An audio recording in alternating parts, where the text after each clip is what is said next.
I love a good New Year's resolution. And if your 2024 resolution is to eat better, you need Factor. Skip the overpriced takeout trap. Don't be caught hangry. With Factor's ready-to-eat meal delivery, you can take the stress out of meal planning and get rid of cooking fatigue altogether. Instead, get chef-crafted, dietitian-approved meals delivered right to your door. There are over 35 meals to choose from each week, and I've tried them. They are absolutely delicious. Factor's no prep, no mess meals free up time for you to do other things like living your life. Head to factormeals.com/sustainable50 and use code sustainable50 to get 50% off.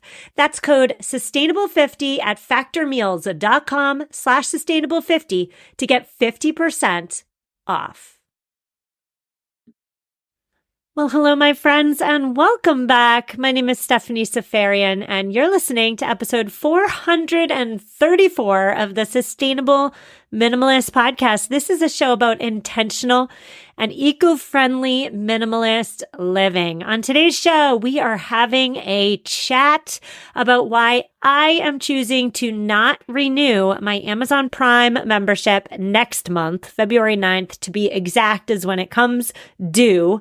Now, I have been a dutiful Amazon Prime customer since 2018. I've been paying my bill each year, and then throughout the year, hitting that buy now button every time I had a shopping whim or fancy. And I know I'm not the only one because over 200 million people subscribe to Amazon Prime. There's a good chance that you might be one of them as well. For some of us listening, Amazon may be your only option, and that is a-okay. Maybe money's tight and we simply must shop on price alone to stay afloat. If that sounds like your experience at the moment, as always, keep doing the best you can and don't feel bad about it. This episode very likely isn't for you. It's for the rest of us who can do better. And if we can do better, we should do better because it's the responsibility of those of us with a bit more privilege to do more to solve the problem. And I'm certainly going to do my darndest to outline the problem, or I should say problems, plural, with Amazon today. Now, speaking of Amazon's problems, there's tax avoidance, there's warehouse abuses, there's worker exploitation. I could go on and on. For the purposes of time constraints and for the purposes of this show in particular, we are not covering all of those problems of Amazon's today. However, I have added some essential reading into this week's show notes, which you can find, of course, at mamaminimalist.com/434. That addresses all of that and more. Highly suggest you look into it. And so you may be wondering, well, why, oh, why, Stephanie, are you tackling your Amazon Prime issues now, mid-January? The short answer to that question is Amazon increased its Prime fee from $119 last year to $139 for this next year without adding, in my opinion, any additional value. So $20 extra for nothing really new or bigger and more exciting or nothing that's going to really add to my life. The fact that Amazon is increasing the price without adding more value leads me to believe that Amazon has become so ingrained in our daily lives that Amazon can increase Prime prices because they have fundamentally changed consumer habits. We Prime subscribers, we may very likely be addicted. And yes, I'm using that word on purpose, addicted to the instant gratification of fast and quote unquote free shipping. Nothing is free in life, but we'll get to that in a minute. And we've built our lives around last minute convenience instead of using a bit of planning and forethought. I'll be honest here, brutally honest. Amazon is usually my go-to when my children have a birthday party to attend. I just didn't get it together to get to the actual physical store to buy a child's birthday present. So Amazon it is. 2 days it'll be here. Done. And so, yes, the longer answer as to why I'm doing this now, why I'm quitting Prime now. The longer answer is that Amazon has been a bit of a dirty little secret for me. I know it's not great. I've known for a while that Amazon isn't great. I've known that I would have to break up with Amazon someday, but I've been pushing it off, to be frank. I've been doing a little bit of introspection, and it really just comes down to this. Like, if I don't make these big and perhaps at the beginning uncomfortable changes now, when on earth am I going to do it? I'm almost 40 years old. I'm going to be 40 years old in a few months. I am really great at learning new skills and adding things to my life, adding new responsibilities onto my plate in terms of sustainability in particular. But I'm not so great at taking stuff away from my cushy lifestyle. I put it off and I put it off until one day, like has happened to me recently, I had that aha moment of realization that I'm really just procrastinating. There's no other excuse. The fundamental bare bottom line is that I'm just procrastinating because I'm scared. And so quitting Amazon Prime is one particular lifestyle change that's been on my mind. I've been procrastinating. And again, if I'm not going to do it now, when on earth am I going to do it? So now is the time. It just comes down, I guess, to ripping off the Band-Aid. I've said it so many times on the show, but it still rings true. I am a zero to Oprah type of gal. And so once I started doing some research and I realized how deeply ingrained Amazon has become in my life, how the site has infiltrated my life, I was frankly disgusted. Not just at the mega corporation, but also at myself. So I'm ripping off the Band-Aid. And I want to say here too, before we get into debunking Amazon's claims, we'll get there in a minute, but I just want to say too that when a mega corporation quietly slips into our lives and transforms itself into a pervasive but necessary evil, and simultaneously upends our buying habits, it can be super hard and super scary to imagine stepping away from said mega corporation and from said habits that the mega corporation created in us. Amazon wants you to think that it's too hard to break away from it. Amazon wants you to think that, right? Because Amazon benefits. I'm going to guess that about 98% of us listening, and that's not a scientific number, that is a completely made up number, but 98% of us listening, I'm willing to bet 98% of us, we can indeed live happy existences while also taking a step back from Amazon. So my goal today is to show you the why and the how. Now, Amazon has become a monopoly for two very simple reasons. Amazon is cheap, and Amazon is convenient. So I want to talk about both of these qualities one by one and really dig deep. Is it true? Is Amazon really cheap? Is Amazon really convenient? So let's start with the big one. Amazon is cheap. That's what got me involved in Amazon, right? The prices couldn't be beat.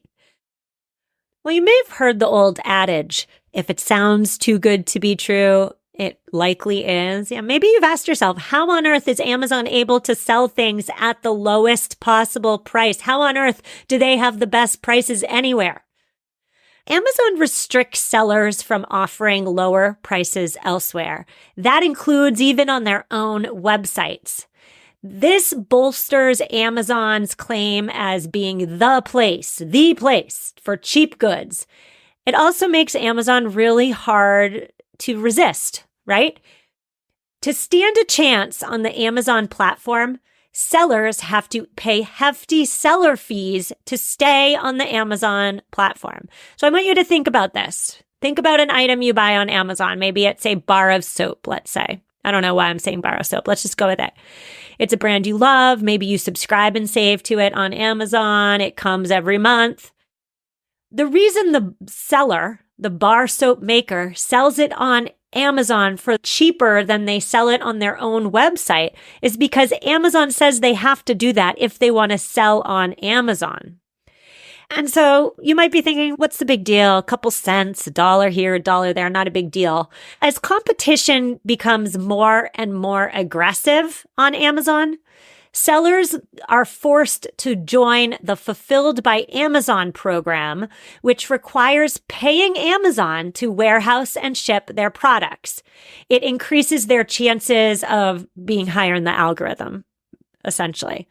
So the fees for this Fulfilled by Amazon program can amount to between 10% and 20% of their sales, meaning that smaller businesses, first of all, are selling their product for cheaper to be on the Amazon site, and then they're paying up to 20% in fees to Amazon to be higher in the algorithm. And yet they have to be on Amazon because Amazon's so big, and that's really the only way to stay afloat.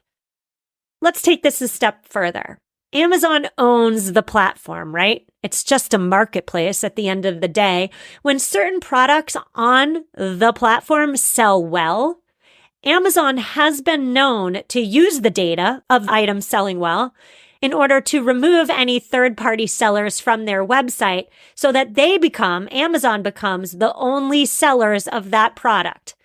Then once they're the only sellers of that product, guess what Amazon does? Yes, they do. They raise the prices on the item, and they use their own software and all that consumer data to, again, leverage their monopoly power and earn more money. Now, these days, we just assume Amazon's going to give us the cheapest price without really researching that assumption, don't we? It's almost as though, dare I say, we trust this mega corporation to bring us the lowest prices. And we certainly shouldn't trust Amazon. Research by ProPublica found that Amazon's algorithm is built in a very specific way so that when customers search for something, they are directed towards Amazon products, so products from Amazon, or sellers who pay for Amazon's services, such as that Fulfilled by Amazon program, even when these items are significantly more expensive than other competitors selling on the site. So think of the last thing you bought on Amazon. Maybe, okay, let's use the birthday party example. Perhaps your son is going to a birthday party this coming weekend, and you want to buy a puzzle to give the birthday child. How often do you go to page 2, 3, 4, 10, 20 on the search results of Amazon when you type in, I don't know, outer space puzzle, let's say? Or do you just pick one of the first ones? If you are like me and you often just pick one of the first ones are put there by Amazon's algorithm so that you're seeing Amazon products or Amazon approved sellers who are paying Amazon more of their bottom line to be higher up in the algorithm. And so we're going to be talking about the cheap factor of Amazon for a while. And so point number 2 I want to make with regard to Amazon is so cheap is that Amazon is only the most affordable option if and only if you're buying the vast majority of your household's items on Amazon. So what am I trying to say here? When I went through my subscribe and save items on Amazon, every single item that was on there, I could have purchased elsewhere. Dog food, cat food, toothpaste, my non-toxic shampoo that I love. Now, there was other stuff on my subscribe and save that I frankly didn't need. I already had plenty on hand. Stuff like toilet paper, cotton balls, my non-toxic nail polish remover. I don't need any more of those items, okay? Subscribe and save for me, and maybe for you too, is only a good deal if you're getting a lot of items each month. I believe it's more than 5. You have to have at least 5 items coming each month to unlock the 15%-ish savings on the whole order. But what if you don't need 5 things? So let's talk about dog food and cat food for a minute. When I order cat food and dog food and 3 other items to make a total of 5 items in my monthly subscribe and save, my dog food in particular is about $10 less, and my cat food is about $3 cheaper. That's via subscribe and save. And that's because the food that I buy for them also is on the more expensive side. But if I just purchase the same brands of food on Amazon without subscribe and save, so without filling my online cart with 5 items that I don't need, the food, the dog food and the cat food would be the exact same price as my closest pet store. And I know because I went in and I looked. Now let's stay with pet food for a minute. When doing my research for this episode and my life, really, my first thought was, oh no, I don't know if this family can afford to go without Amazon Prime. $13 more a month on pet food, $10 for dog and $3 for cat. That's an extra $156 per year right there. That's more than the Prime membership, right? Maybe Prime is invaluable. Maybe Prime has infiltrated my life past the point of no return. Well, let's back up, Stephanie. Rein it in. Take a deep breath. That's not true. For two reasons. Number one, you can subscribe and save without Prime. And, by the way, you can still get the discounts for 5 or more items. Amazon would prefer that you didn't know this, of course, right? They want your monthly orders via subscribe and save, and they also want your yearly subscription in the form of a Prime membership. But don't forget, you can still subscribe and save without having the Prime membership. Reason number two why none of my doom and gloom thoughts were correct is that let's not forget, I'm only saving $10 on dog food and $3 on cat food by buying more stuff that I don't need. So I'm saving $13 on paper, but that $13 in savings on paper does not reflect the fact that I'm actually spending more than $13 on unneeded items to fill my subscribe and save cart to get the savings. Because remember, if I don't buy 5 or more items, I don't get the $13 savings. And so if we're being honest with ourselves, it's easy to see then that we're really just giving that $13 in savings back to Amazon in the purchasing of other subscribe and save items. So let's say I'm buying toothpaste on Amazon so that I can get the savings in my cart. The toothpaste I buy, David's, by the way, I've talked about them. It's an expensive toothpaste, but it's amazing. It's $8.99 on Amazon, and it is $9.95 directly from David's website. I am able to, and I am happy to buy directly from the manufacturer for that extra dollar because I believe it's the right thing to do. It's voting with my dollars personified. I can also subscribe for this toothpaste, which I love, on the David's website, which will bring that $9.95 per tube price down to Amazon's price of $8.99. So why am I subscribing to this toothpaste on Amazon's platform in which Amazon's getting a chunk of the profit when it's David's toothpaste? I can get it for the same price if I subscribe on David's website, and Amazon stays completely and 100% out of the transaction. I'm only saving money on Amazon when I'm diverting all the other purchases that I would have made elsewhere and making them on Amazon. This just doesn't sit right with me. And so this brings me to another important point, which is you only save money with Amazon Prime if you're comfortable buying a lot of stuff on Amazon. And you're only going to save significant money on Amazon if you're comfortable buying the majority of your stuff on Amazon. I'm no longer comfortable with that. And this, by the way, is how monopolies are born. Let's talk about monopolies for a hot minute. Sure. Mega corporations, they are indeed convenient, but there are plenty of problems with monopolies, and the U.S. Federal Trade Commission agrees in September of last year. The FTC, as well as 17 state attorney generals, sued Amazon for a variety of anti-competitive and unfair strategies to illegally maintain its monopoly power. There is a case to be made, and the FTC is making it, that we do not need Amazon to exist in its omnipotent form. Amazon just feeds our consumption addictions. Perhaps it's time to stop buying so much stuff and stop buying it from Amazon. Now, we're still talking about the cheapness, the cheap factor. And let's remember another reason why what's cheap isn't always what's best. When a corporation, any corporation, offers goods for dirt cheap, environmental concerns are likely not being considered. I'm going to say that another way.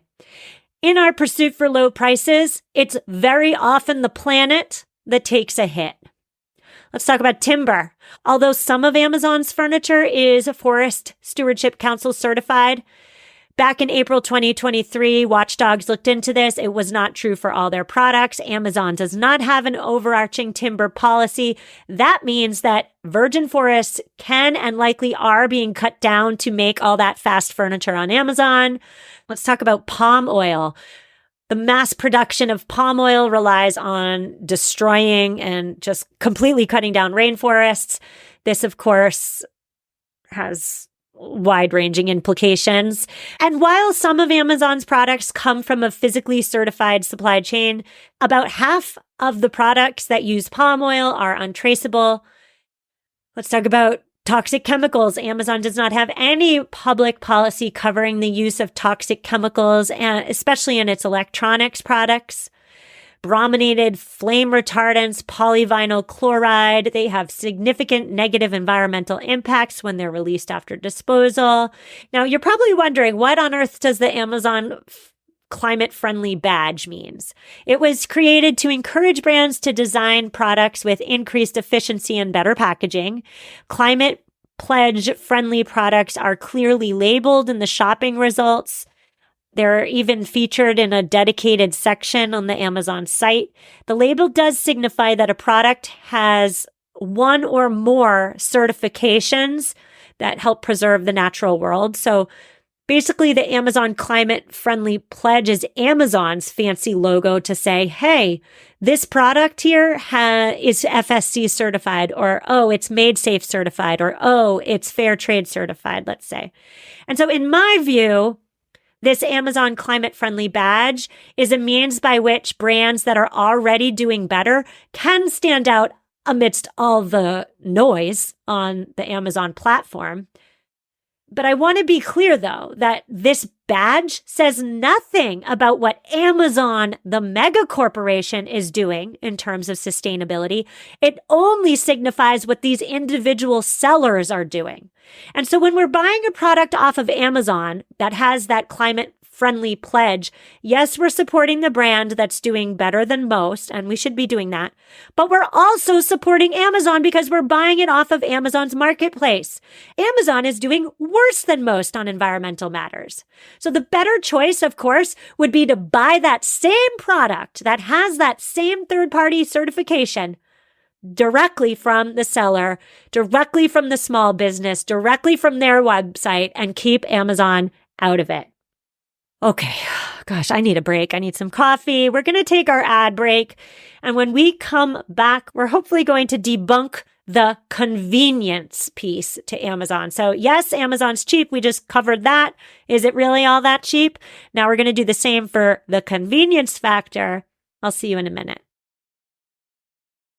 As a sustainable minimalist listener, you already know that fast furniture is a major environmental problem, and that's why I'm so excited to introduce you to Home Threads, your ally in finding sustainable and minimalist home decor. Home Threads helps you discover furniture that complements your minimalist lifestyle, yes, and also respects the planet. Their pieces are thoughtfully crafted using sustainable materials, and they don't compromise on style. I have an outdoor bench from Home Threads, and I love that it's made of acacia wood. It is sturdy. It is strong. It's meant to last, and more importantly, it's made with renewable materials. No synthetics to be found here. Create a home that reflects your commitment to the environment. Visit homethreads.com/sustainable for 15% off your first order. Home Threads, love where you live. Something you may not know about me, I do love a little luxury in my life, but that does not mean I can always afford it. Enter Quince. Quince offers high-quality items at prices that are within my reach, and that's because Quince partners directly with top factories. They cut out the cost of the middleman, and the savings are passed on to you and me. My 100% Mongolian cashmere sweater is my number one go-to favorite this winter. Give yourself the luxury you deserve with Quince. Go to quince.com/sustainable quince.com/sustainablepodcast for free shipping on your order and 365-day returns. quince.com/sustainablepodcast to get free shipping and 365-day returns. quince.com/sustainablepodcast. A lot of people make New Year's resolutions to drink more water, but have you ever thought about upgrading the actual water? My husband and I recently had our well water tested for safety, and oh my goodness, guess what? We were shocked to find out that we have higher than normal levels of lead and nickel inside our water. Thanks to the LifeStraw Home Pitcher, I can trust my water filter pitcher to make my tap water safe for me and, most importantly, my children to drink. It's the only water pitcher on the market that filters out over 30 contaminants, including bacteria, microplastics, and PFAS. Most importantly, LifeStraw fights for the planet and gives back. It's a glass pitcher, and for every one sold, a child in need receives a year of safe water. Better filtration, better taste, better design. LifeStraw Home products can be found at lifestraw.com or Amazon. And we're back. Before the break, we dove into the fact that Amazon is cheap, but how cheap is it really? How ethical is the savings that we're getting? Now we're moving on to the second aspect of Amazon that makes it so darn hard to walk away from. And that, of course, is the convenience factor. Now, if I am honest with myself, I do indeed use Amazon in those oh shoot moments when I forgot to get that present for the birthday party, or oh shoot, I forgot to buy that soccer ball before my daughter's first soccer practice. It's always when I procrastinated in buying something and I need it ASAP. It's not that you can't get the items elsewhere. You can. It's just that you procrastinated, and so Amazon simply made it the easiest and the fastest way of obtaining the item. Ease is not a value in which conscious consumers live by or shop by, is it? Easy almost never matches up with intentional. Small businesses.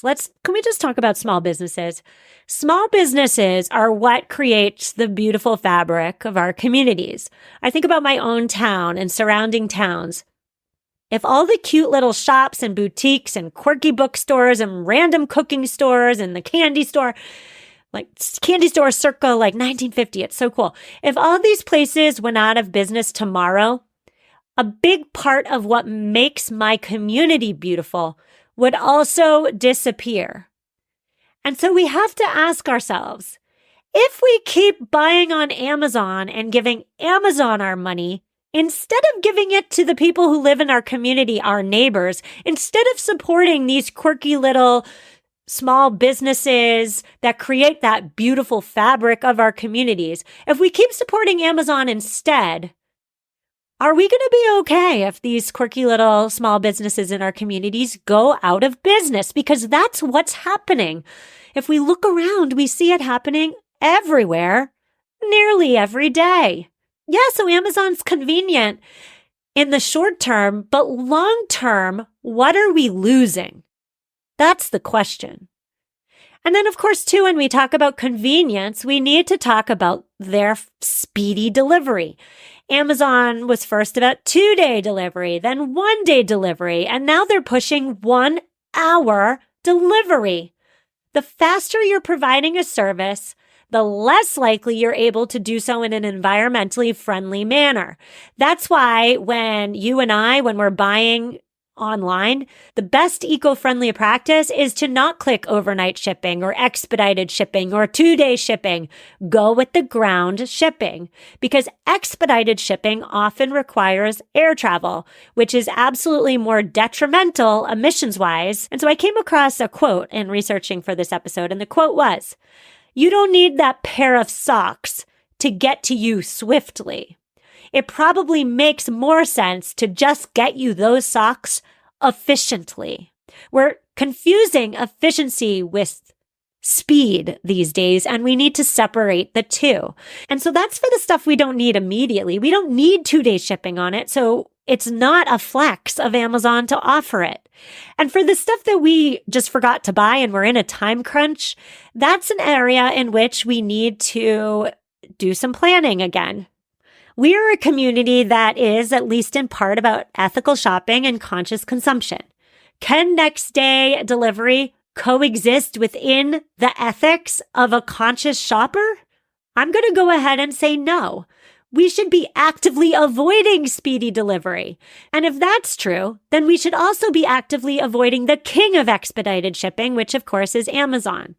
And so sure, it's convenient to buy from Amazon in the short term, but Amazon has so much control over our shopping habits that long term, people much smarter than me argue that Amazon is actually making the shopping experience worse. It is harming small businesses. It's gouging them on fees.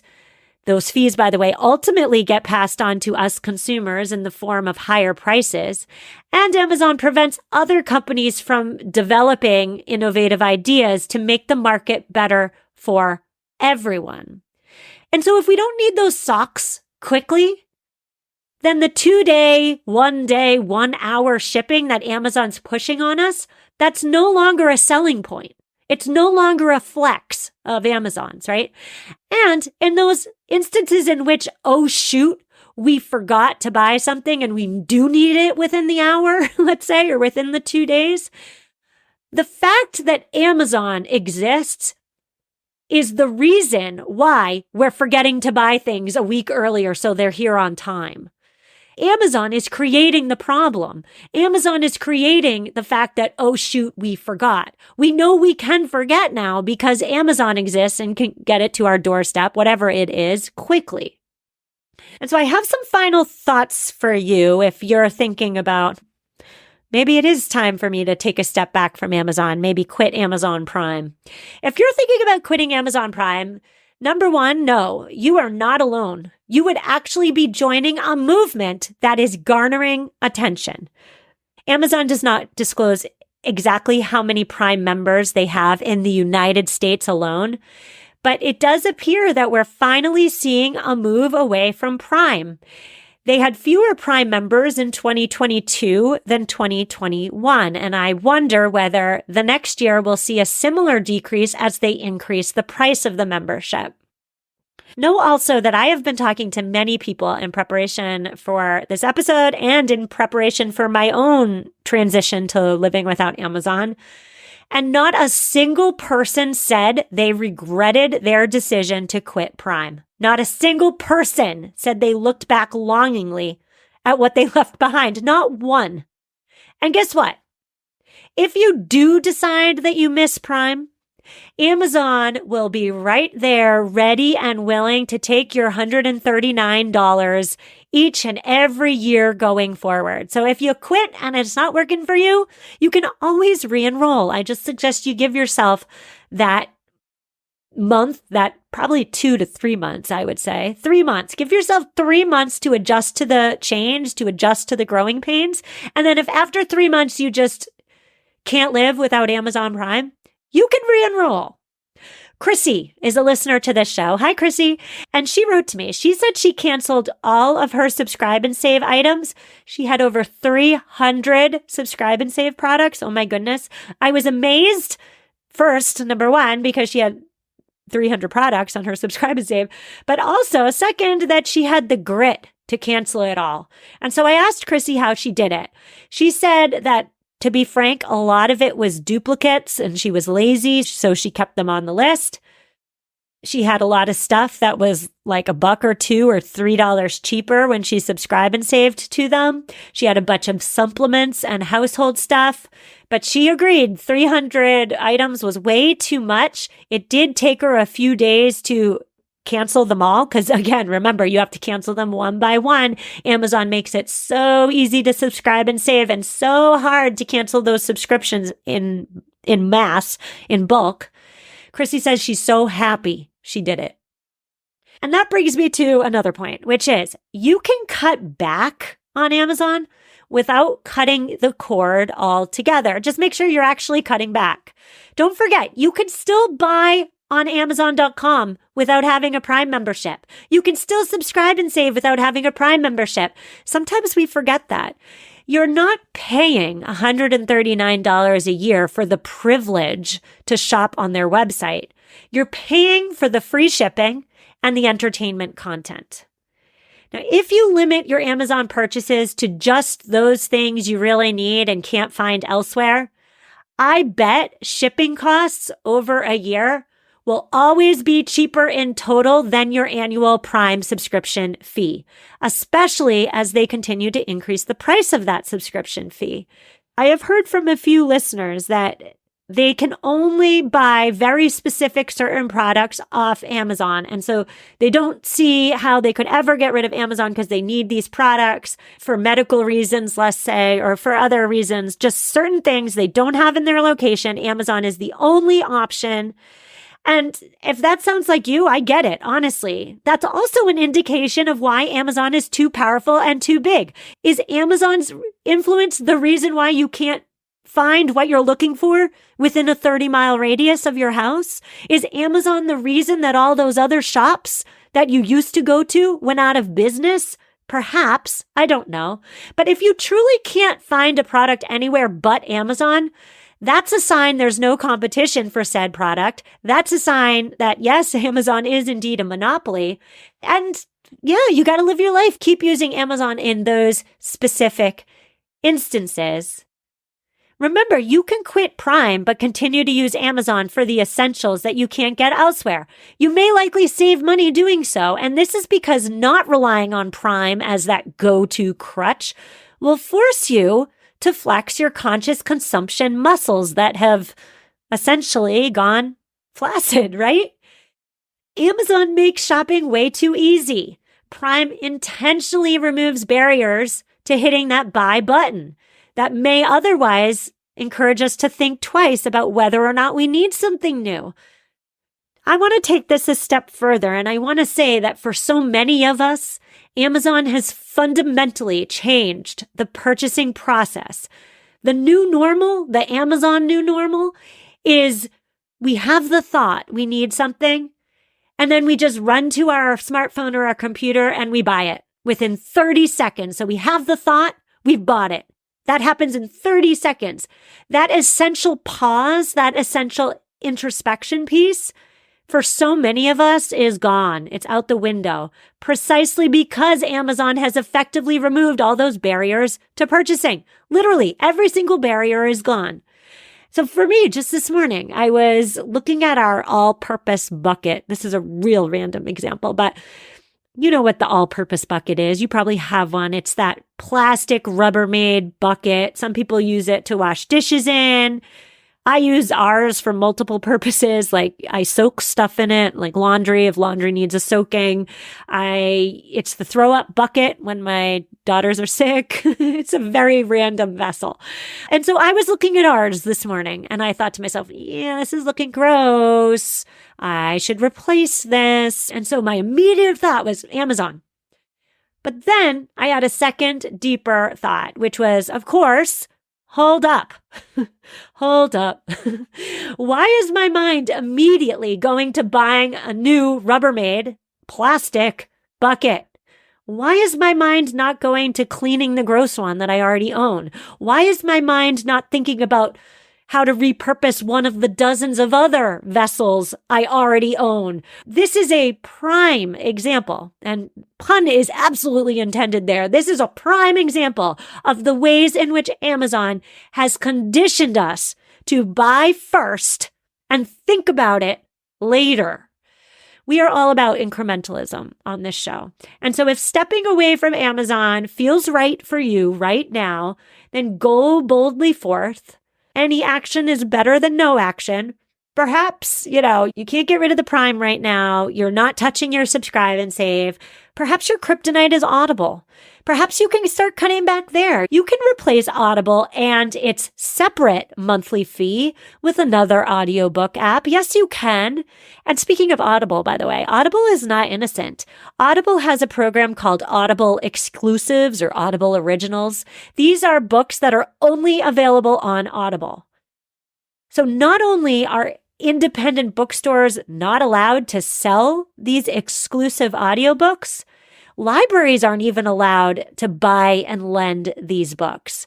That's ridiculous. That's unacceptable.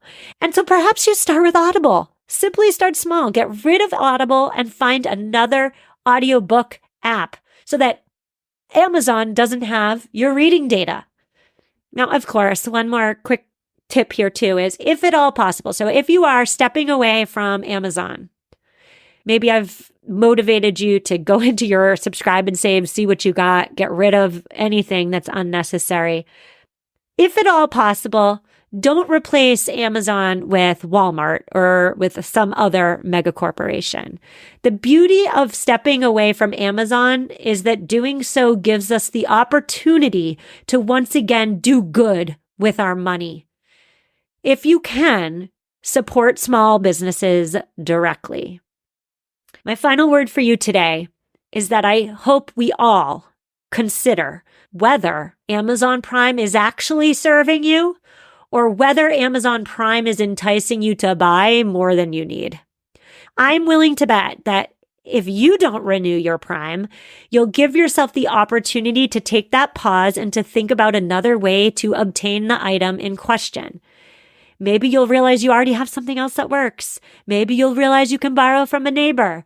Maybe you'll realize you don't need it at all.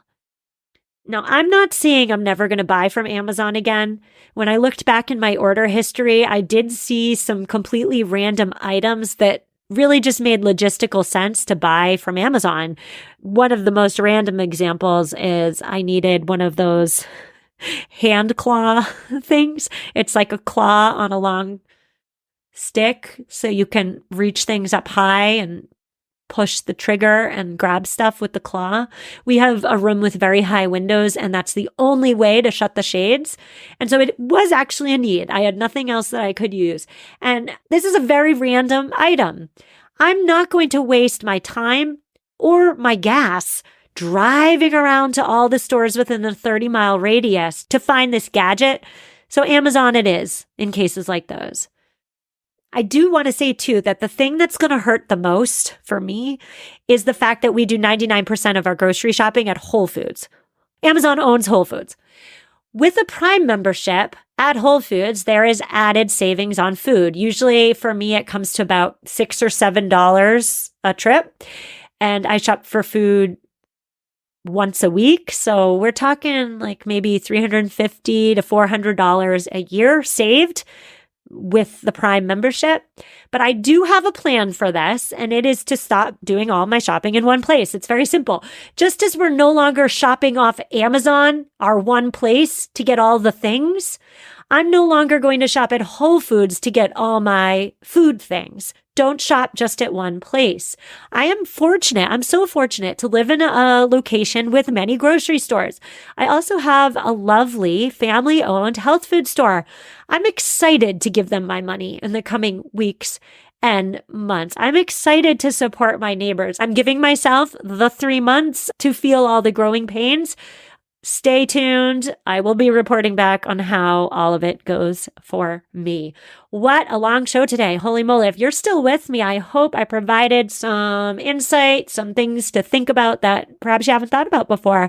Show notes are at mamaminimalist.com/434. Because this is such a long episode, I'm going to wrap it up. If you loved this episode, please share it with a friend. Please leave a rating and review. Please support the show in those little free ways. I really appreciate you taking the time. I'll see you tomorrow for headlines, and take care.